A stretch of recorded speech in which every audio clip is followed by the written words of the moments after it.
Sejak republik ini berdiri, satu tekad tak pernah padam, membangun negeri dari fondasinya. 2 hari setelah proklamasi, pada 19 Agustus 1945, berdirilah Departemen Pekerjaan Umum, cikal bakal lembaga yang memikul tanggung jawab membangun Indonesia dari dasar. Pelantikan Menteri PU pertama dilaksanakan di rumah sederhana Presiden Soekarno. Pada 3 Desember 1945, terjadi pertempuran di Gedung Sate antara pemuda Indonesia dan pasukan Nika. 7 pegawai Departemen Pekerjaan Umum gugur dan dikenang sebagai pahlawan Sabta Taruna. Sejak itu, 3 Desember diperingati sebagai Hari Bakti PU, simbol pengabdian insan pekerjaan umum membangun negeri. Pada masa ini, pembangunan infrastruktur di Indonesia difokuskan pada upaya pemulihan, rehabilitasi, dan pembangunan dasar pasca kemerdekaan. Memasuki dekade 1960-an, semangat pembangunan nasional semakin bergelora. Departemen Pekerjaan Umum menjadi penggerak utama dalam mewujudkan visi besar Presiden Soekarno, membangun jati diri bangsa melalui karya, seperti pembangunan Jembatan Ampera dan Stadion Gelora Bung Karno. Saya Sutami. Saya percaya tugas seorang insinyur adalah bekerja, bukan banyak berbicara, tetapi menyelesaikan apa yang menjadi tanggung jawabnya. Sebelum saya masuk pemerintahan, Presiden Soekarno memanggil saya dan meminta saya merancang Jembatan Semanggi. Bagi saya, ini kesempatan untuk menunjukkan bahwa bangsa ini mampu berdiri di atas kakinya sendiri. Kami menggunakan beton prategang, teknologi yang saat itu masih baru, dan Jembatan Semanggi menjadi yang pertama di Indonesia. Syukurlah, sampai hari ini, ia masih tegak dan melayani rakyat. Kemudian, saya dipercaya memimpin Departemen Pekerjaan Umum dan Ketenagalistrikan. Pekerjaan saya sebenarnya tidak berubah. Tetap sama, memastikan pembangunan tidak berhenti. Walaupun negara sedang sulit, kami tetap membangun bendungan, jalan, jembatan, pembangkit tenaga air, semua demi kebutuhan rakyat banyak.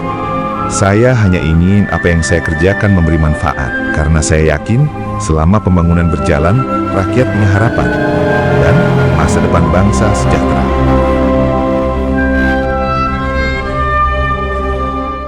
Menteri Sutami menjadi ikon profesionalisme insinyur Indonesia. Pembangunan infrastruktur dijalankan.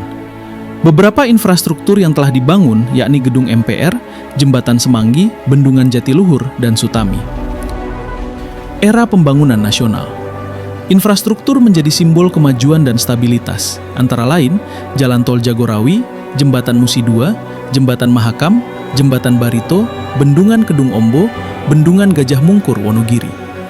Indonesia mengalami krisis moneter 1997 sampai 1998. Dalam masa singkat penuh tantangan, dilakukan pemulihan proyek infrastruktur penting dan reformasi tata kelola pembangunan. Reorientasi pembangunan ke arah permukiman rakyat. Fokus bukan lagi membangun yang besar, tapi memulihkan, menata, dan memberdayakan masyarakat serta daerah. Fokus memperkuat sistem infrastruktur dasar, mempercepat pemulihan ekonomi, dan membangun konektivitas antar daerah. Perbaikan lanjutan jalan nasional lintas Jawa dan Sumatera, dan selesainya Bendungan Batu Tegi. Kebijakan pembangunan infrastruktur berorientasi konektivitas nasional dan pengurangan kesenjangan wilayah. Beberapa infrastruktur antara lain, Tol Cipularang, Tol Semarang-Solo, Jembatan Suramadu. Selain itu, dimulainya Program Nasional Penyediaan Air Minum dan Sanitasi Berbasis Masyarakat, PAMSIMAS, dan pembangunan Sistem Penyediaan Air Minum, SPAM, regional. Dari Sabang sampai Merauke, dari desa hingga kota. Infrastruktur hadir menghubungkan seluruh Indonesia. Beberapa infrastruktur antara lain, Tol Trans Sumatera dan Trans Jawa, bendungan, pos lintas batas negara, PLBN, tempat pembuangan sampah, TPA, dan sistem penyediaan air minum, SPAM. Memasuki kepemimpinan Presiden Prabowo Subianto, semangat membangun terus berlanjut dengan arah yang berkelanjutan dan menyeluruh. Fokus pembangunan infrastruktur mendukung swasembada pangan dan energi. Beberapa infrastruktur antara lain, pembangunan sekolah rakyat, rehabilitasi jaringan irigasi,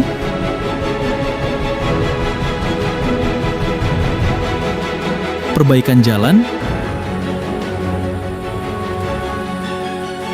pembangunan jembatan, dan infrastruktur dasar.